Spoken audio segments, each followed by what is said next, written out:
6장. 그러면 우리가 무엇이라고 말을 해야 하겠습니까? 은혜를 더하게 하려고 여전히 죄 가운데 머물러 있어야 하겠습니까? 그럴 수 없습니다. 우리는 죄에는 죽은 사람인데 어떻게 죄 가운데서 그대로 살 수 있겠습니까?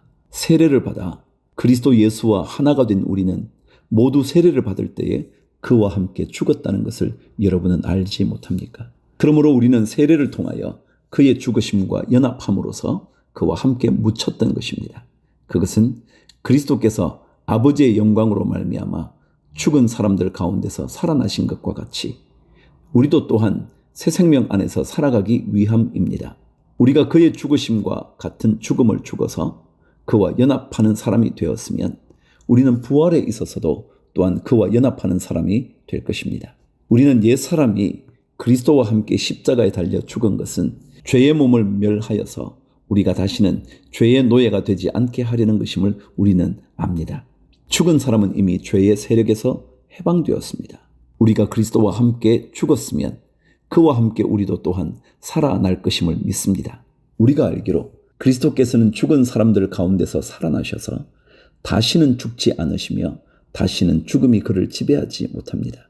그리스도께서 죽으신 죽음은 죄에 대해서 단번에 죽으신 것이요 그분이 사시는 삶은 하나님을 위하여 사시는 것입니다. 이와 같이 여러분도 죄에 대하여서는 죽은 사람이요 하나님을 위해서는 그리스도 예수 안에서 살고 있는 사람이라는 것을 알아야 합니다.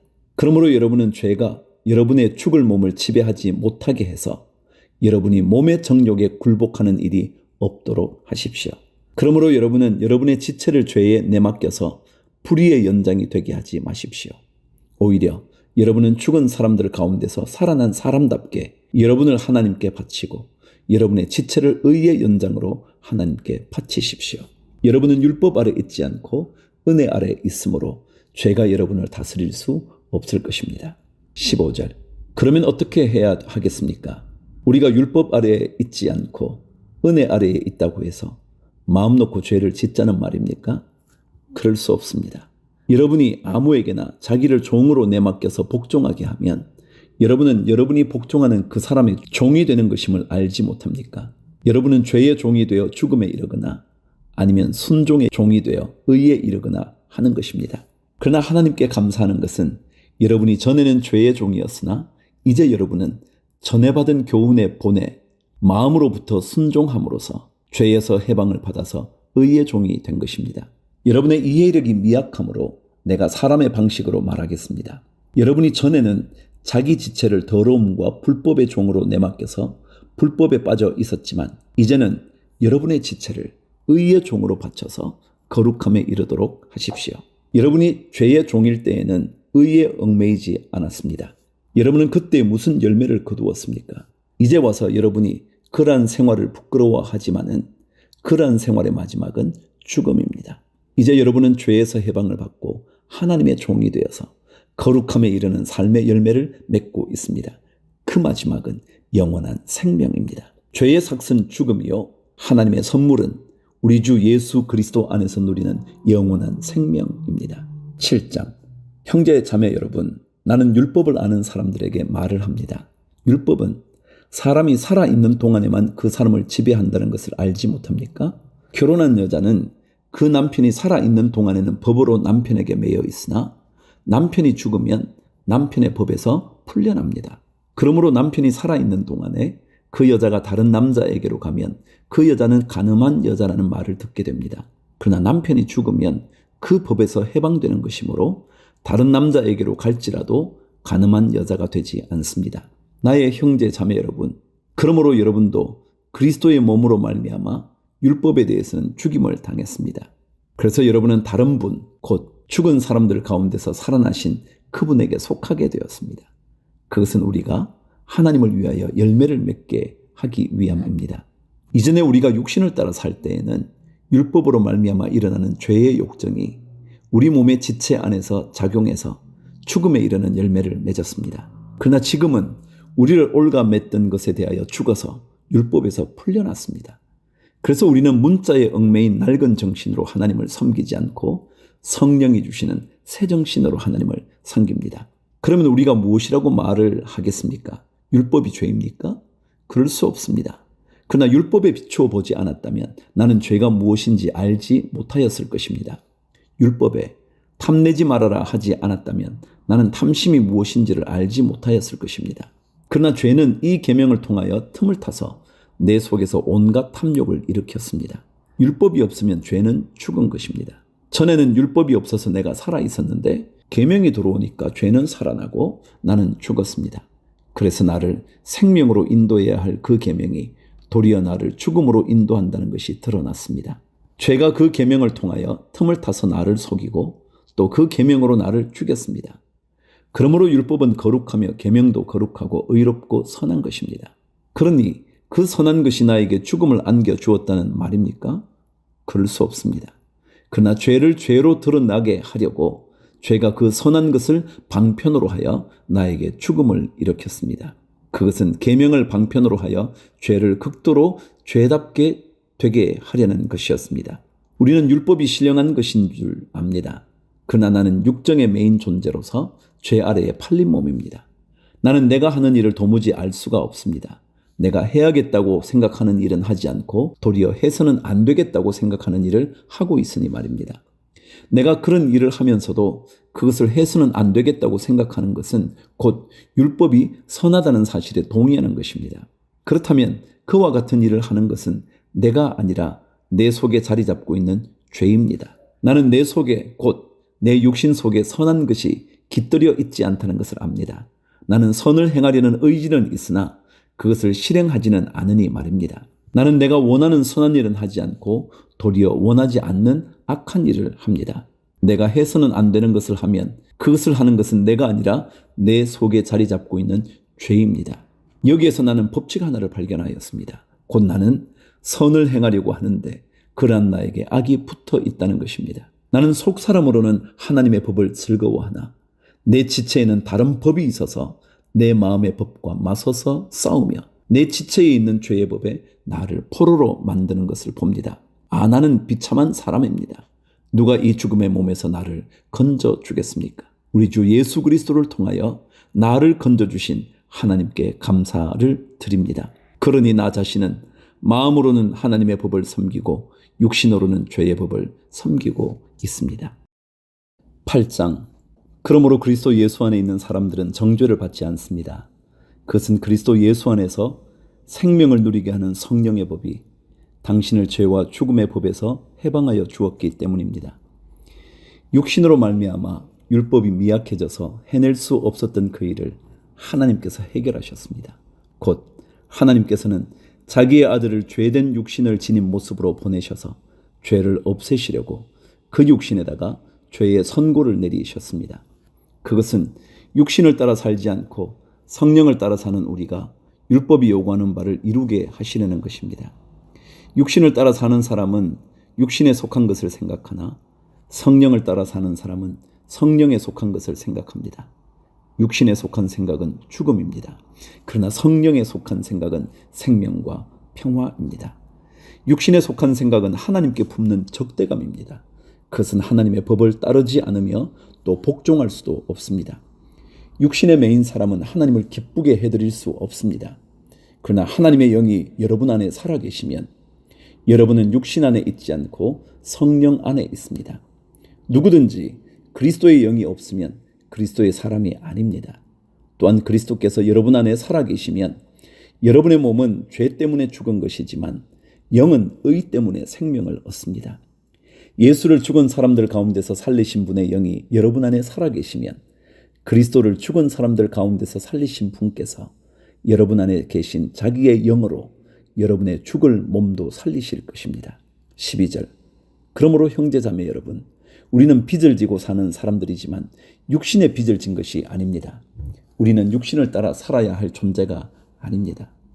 여러분이 육신을 따라 살면 죽을 것입니다. 그러나 여러분이 성령으로 몸의 행실을 죽이면 살 것입니다. 하나님의 영으로 인도함을 받는 사람은 누구나 다 하나님의 자녀입니다. 여러분은 또다시 두려움에 빠뜨리는 종살이의 영을 받은 것이 아니라 자녀로 삼으시는 영을 받았습니다. 그래서 우리는 그 영으로 하나님을 아빠, 아버지라고 부릅니다. 바로 그때에 그 성령이 우리의 영과 함께 우리가 하나님의 자녀임을 증언하십니다. 자녀이면 상속자이기도 합니다. 우리가 그리스도와 함께 영광을 받으려고 그와 함께 고난을 받으면 우리는 하나님이 정하신 상속자요 그리스도와 더불어 공동 상속자입니다. 현재 우리가 겪는 고난은 장차 우리에게 나타날 영광에 견주면 아무것도 아니라고 나는 생각합니다. 피조물은 하나님의 자녀들이 나타나기를 간절히 기다리고 있습니다. 피조물이 허무에 굴복했지만 그것은 자유로 그렇게 한 것이 아니라 굴복하게 하신 그분이 그렇게 하신 것입니다. 그러나 소망은 남아 있습니다. 그것은 곧 피조물도 썩어짐의 종살이에서 해방되어서 하나님의 자녀가 누릴 영광된 자유를 얻으리라는 것입니다. 모든 피조물이 이제까지 함께 신음하며 함께 해산의 고통을 겪고 있다는 것을 우리는 압니다. 그뿐만 아니라 첫 열매로서 성령을 받은 우리도 자녀로 삼아 주실 것을 곧 우리 몸을 속량하여 주실 것을 고대하면서 속으로 신음하고 있습니다. 우리는 이 소망으로 구원을 얻었습니다. 눈에 보이는 소망은 소망이 아닙니다. 보이는 것을 누가 바라겠습니까? 그러나 우리가 보이지 않는 것을 바라면 참으면서 기다려야 합니다. 26절.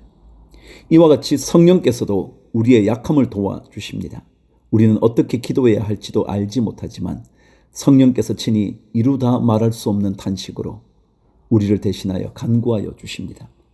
사람의 마음을 꿰뚫어 보시는 하나님께서는 성령의 생각이 어떠한지를 아십니다. 성령께서 하나님의 뜻을 따라 성도를 대신하여 간구하시기 때문입니다. 하나님을 사랑하는 사람들, 곧 하나님의 뜻대로 부르심을 받은 사람들에게는 모든 일이 서로 협력해서 선을 이룬다는 것을 우리는 압니다. 하나님께서는 미리 아신 사람들을 택하셔서 자기 아들의 형상과 같은 모습이 되도록 미리 정하셨으니 이것은 그 아들이 많은 형제 가운데서 맏아들이 되게 하시려는 것입니다.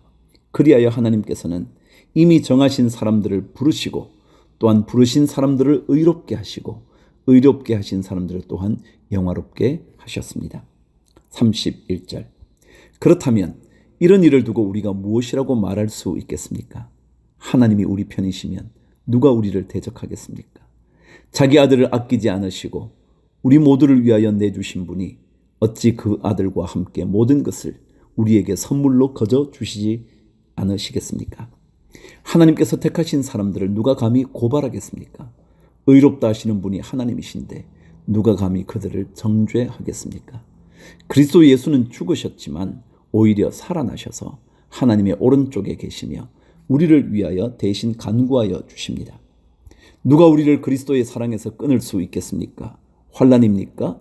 곤고입니까? 박해입니까? 굶주림입니까? 헐벗음입니까? 위협입니까? 또는 칼입니까? 성경에 기록한 바 우리는 종일 주님을 위하여 죽임을 당합니다. 우리는 토살당할 양과 같이 여김을 받았습니다. 한 것과 같습니다. 그러나 우리는 이 모든 일에서 우리를 사랑하여 주신 그분을 힘입어서 이기고도 남습니다. 나는 확신합니다. 죽음도 삶도 천사들도 권세자들도 현재 일도 장래 일도 능력도 높음도 깊음도 그 밖에 어떤 피조물도 우리를 우리 주 예수 그리스도 안에 있는 하나님의 사랑에서 끊을 수 없습니다. 9장. 나는 그리스도 안에서 참말을 하고 거짓말을 하지 않습니다. 내 양심이 성령을 힘입어서 이것을 증언하여 줍니다. 나에게는 큰 슬픔이 있고 내 마음에는 끊임없는 고통이 있습니다. 나는 육신으로 내 동족인 내 결례를 위하는 일이면 내가 저주를 받아서 그리스도에게서 끊어질지라도 달게 받겠습니다. 내 동족은 이스라엘 백성입니다. 그들에게는 하나님의 자녀로서의 신분이 있고 하나님을 모시는 영광이 있고 하나님과 맺은 언약들이 있고 율법이 있고 예배가 있고 하나님의 약속들이 있습니다. 족장들은 그들의 조상이요 그리스도도 육신으로는 그들에게서 태어나셨습니다. 그는 만물 위에 계시며 영원토록 찬송을 받으실 하나님이십니다. 아멘. 그러나 하나님의 약속의 말씀이 패했다고는 할 수 없습니다. 이스라엘에게서 태어난 사람이라고 해서 다 이스라엘 사람이 아니고 아브라함의 자손이라고 해서 다 그의 자녀가 아닙니다. 다만 이삭에게서 태어난 사람만을 너의 자손이라고 부르겠다 하셨습니다.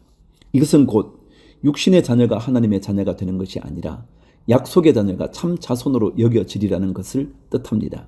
그 약속의 말씀은 내년에 내가 다시 올 때쯤에는 사라에게 아들이 있을 것이다 한 것입니다.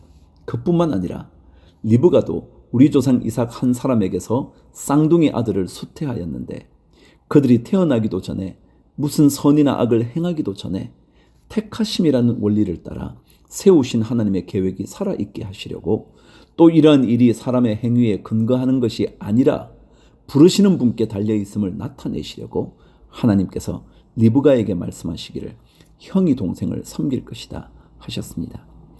이것은 성경에 기록한 바 내가 야곱을 사랑하고 에서를 미워하였다 한 것과 같습니다.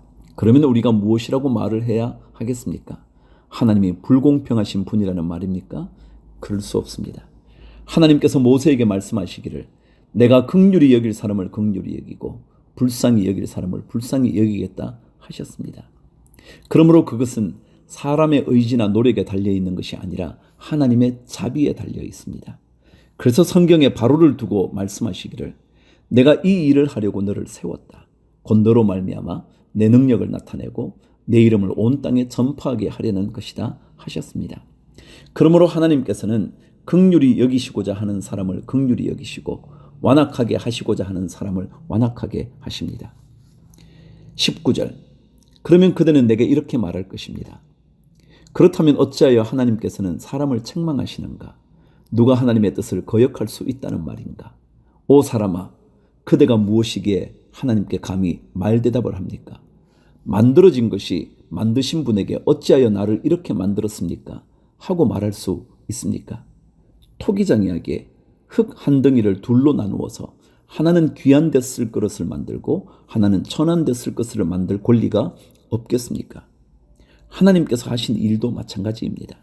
하나님께서 진노하심을 보이시고 권능을 알리시기를 원하시면서도 멸망받게 되어 있는 진노의 대상들에 대하여 꾸준히 참으시면서 너그럽게 대해 주시고 영광을 받도록 예비하신 자비의 대상들에 대하여 자기의 풍성하신 영광을 알리시고자 하셨더라도 어떻다는 말입니까? 하나님께서는 우리를 부르시되 유대 사람 가운데서만이 아니라 이방 사람 가운데서도 부르셨습니다. 그것은 하나님이 호세아의 글 속에서 하신 말씀과 같습니다. 나는 내 백성이 아닌 사람을 내 백성이라고 하겠다. 내가 사랑하지 않던 백성을 사랑하는 백성이라고 하겠다. 너희는 내 백성이 아니다 하고 말씀하신 그곳에서 그들은 살아계신 하나님의 자녀라고 일컬음을 받을 것이다. 그리고 또 이사야는 이스라엘을 두고 이렇게 외쳤습니다. 이스라엘 자손의 수가 바다의 모래와 같이 많을지라도 남은 사람만이 구원을 얻을 것이다. 주님께서는 그 말씀하신 것을 온전히 그리고 조속히 온 땅에서 이루실 것이다. 그것은 또한 이사야가 미리 말한 바 만군의 주님께서 우리에게 씨를 남겨주지 않으셨더라면 우리는 소돔과 같이 되고 고모라와 같이 되었을 것이다 한 것과 같습니다. 30절 그러면 우리가 무엇이라고 말해야 하겠습니까? 의를 추구하지 않는 이방 사람들이 의를 얻었습니다. 그것은 믿음에서 난 의입니다. 그런데 이스라엘은 의의 율법을 추구하였지만 그 율법에 이르지 못하였습니다. 어찌하여 그렇게 되었습니까? 그들은 믿음에 근거하여 의에 이르려고 한 것이 아니라 행위에 근거하여 의에 이르려고 했기 때문입니다. 그들은 걸림돌에 걸려 넘어진 것입니다. 그것은 성경에 기록한 바와 같습니다. 보아라, 내가 시온에 부딪히는 돌과 걸려 넘어지게 하는 바위를 둔다. 그러나 그를 믿는 사람은 부끄러움을 당하지 않을 것이다.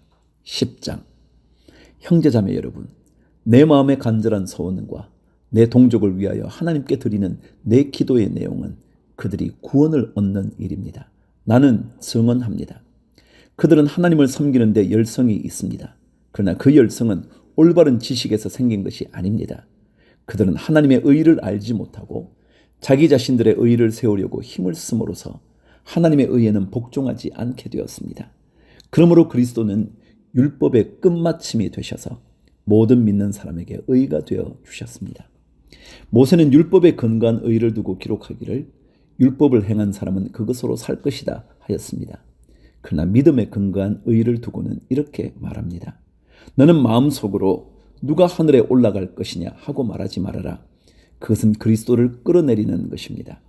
또 누가 지옥에 내려갈 것이냐 하고 말하지도 말아라.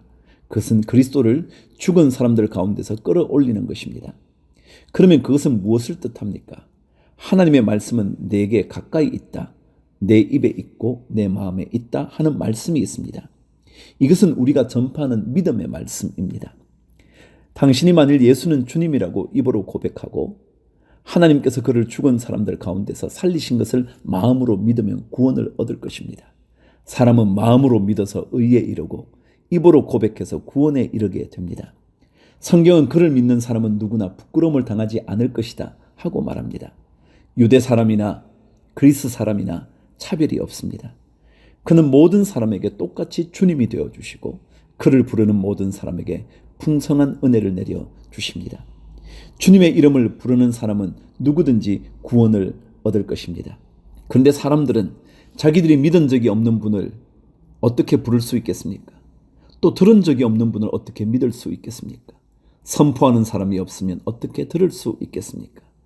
보내심을 받지 않았는데 어떻게 선포할 수 있겠습니까? 성경에 기록한 바 기쁜 소식을 전하는 이들의 발걸음이 얼마나 아름다우냐 한 것과 같습니다.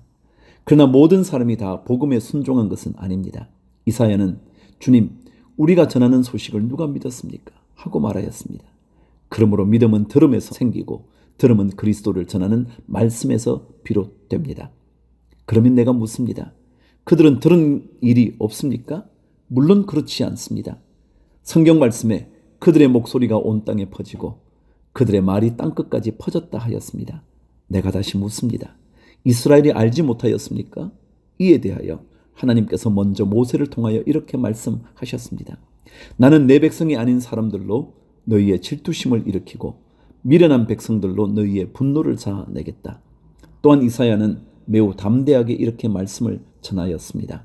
나를 찾지 않는 사람들을 내가 만나주고 나를 구하지 않는 사람들에게 내가 나타났다. 또한 이사야는 하나님께서 이스라엘을 보고 복종하지 않고 거역하는 백성에게 나는 온종일 내 손을 내밀었다 하신 말씀을 선포하셨습니다. 11장 로마서 시작합니다. 그러면 내가 묻습니다. 하나님께서 자기 백성을 버리신 것은 아닙니까? 그럴 수 없습니다. 나도 이스라엘 사람이요 아브라함의 후손이요 베냐민 지파에 속한 사람입니다. 하나님께서는 미리 아신 자기 백성을 버리지 않으셨습니다. 여러분은 성경에 엘리야를 두고 하신 말씀을 알지 못합니까? 그가 이스라엘을 고발하여 하나님께 이렇게 호소하였습니다. 주님, 그들은 주님의 예언자들을 죽이고 주님의 제잔들을 헐어버렸습니다. 남은 것은 나 혼자밖에 없는데 그들은 내 목숨마저 찾고 있습니다. 그런데 하나님께서는 그에게 어떻게 대답하셨습니까? 내가 바알에게 무릎을 꿇지 않은 사람 7,000명을 내 앞에 남겨두었다 하셨습니다. 이와 같이 지금 이 시기에도 은혜로 택하심을 입은 사람들이 남아 있습니다. 은혜로 된 것이면 행위에 근거한 것이 아닙니다. 그렇지 않으면 그 은혜는 이미 은혜가 아닙니다. 그러면 무슨 결과가 생겼습니까? 이스라엘 백성은 찾던 것을 얻지 못하였지만 택하심을 받은 사람들은 그것을 얻었습니다. 그리고 그 나머지 사람들은 완고해졌습니다. 성경에 이렇게 기록한 바와 같습니다. 하나님께서 그들에게는 혼미한 영을 주셨으니 오늘까지 그들은 눈이 있어도 보지 못하고 귀가 있어도 듣지 못한다. 다윗도 다음과 같이 말하였습니다. 그들의 밥상이 그들에게 올무가 되고 덫이 되게 하여 주십시오. 그들이 걸려 넘어지고 보복을 받게 하여 주십시오. 그들의 눈이 어두워져서 보지 못하게 되도록 하여 주십시오. 그들의 등이 언제나 굽어 있게 하여 주십시오. 11절. 그러면 내가 묻습니다. 이스라엘이 걸려 넘어져서 완전히 쓰러져 망하게끔 되었습니까? 그럴 수 없습니다. 그들의 허물 때문에 구원이 이방 사람에게 이르렀는데 이것은 이스라엘에게 질투하는 마음이 일어나게 하려는 것입니다. 이스라엘의 허물이 세상의 부요함이 되고 이스라엘의 실패가 이방 사람의 부요함이 되었다면 이스라엘 전체가 바로 설 때에는 그 복이 얼마나 더 엄청나겠습니까? 이제 나는 이방 사람인 여러분에게 말합니다. 내가 이방 사람에게 보내심을 받은 사도이니만큼 나는 내 직분을 영광스럽게 생각합니다. 나는 아무쪼록 내 동족에게 질투심을 일으켜서 그 가운데서 몇 사람만이라도 구원하고 싶습니다. 하나님께서 그들을 버리심이 세상과의 화해를 이루는 것이라면 그들을 받아들이심은 죽은 사람들 가운데서 살아나는 삶을 주심이 아니고 무엇이겠습니까? 만물로 바치는 빵 반죽 덩이가 거룩하면 남은 온 덩이도 그러하고 뿌리가 거룩하면 가지도 그러합니다. 그런데 참 올리브나무 가지들 가운데서 얼마를 잘라내시고서 그 자리에다가 돌 올리브나무인 그대를 접붙여 주셨기 때문에 그대가 참 올리브나무의 뿌리에서 올라오는 양분을 함께 받게 된 것이면 그대는 본래의 가지들을 향하여 우쭐대지 말아야 합니다. 비록 그대가 우쭐댈지라도 그대가 뿌리를 지탱하는 것이 아니라 뿌리가 그대를 지탱한다는 것을 명심해야 합니다. 그러므로 본래의 가지가 잘려나간 것은 그 자리에 내가 접붙임을 받게 하시려는 것이었다 하고 그대는 말해야 할 것입니다. 옳습니다. 그 가지들이 잘린 것은 믿지 않은 탓이고 그대가 그 자리에 붙어 있는 것은 믿었기 때문입니다. 그러니 교만한 마음을 품지 말고 도리어 두려워하십시오. 하나님께서 본래의 가지들을 아끼지 않으셨으니 접붙은 가지도 아끼지 않으실 것입니다. 그러므로 하나님의 인자하심과 준엄하심을 생각해 보십시오. 하나님은 넘어진 사람들에게는 준엄하십니다. 그러나 그대가 하나님의 인자하심에 머물러 있으면 하나님이 그대에게 인자하게 대하실 것입니다. 그렇지 않으면 그대도 잘릴 것입니다. 그러나 믿지 않았던 탓으로 잘려나갔던 가지들이 믿게 되면 그 가지들도 접붙임을 받게 될 것입니다. 하나님께서는 그들을 다시 접붙이실 수 있습니다.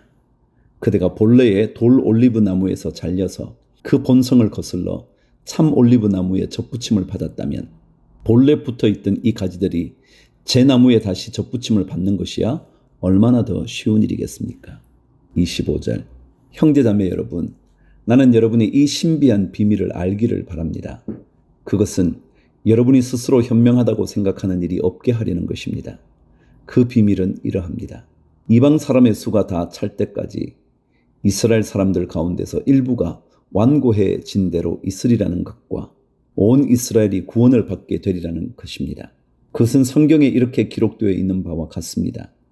구원하시는 분이 시온에서 오실 것이니 야곱에게서 경건하지 못함을 제거하실 것이다.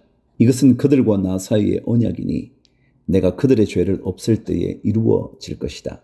복음의 관점에서 판단하면 이스라엘 사람들은 여러분이 잘 되라고 하나님의 원수가 되었지만 택하심을 받았다는 관점에서 판단하면 그들은 조상 덕분에 하나님의 사랑을 받는 사람들입니다.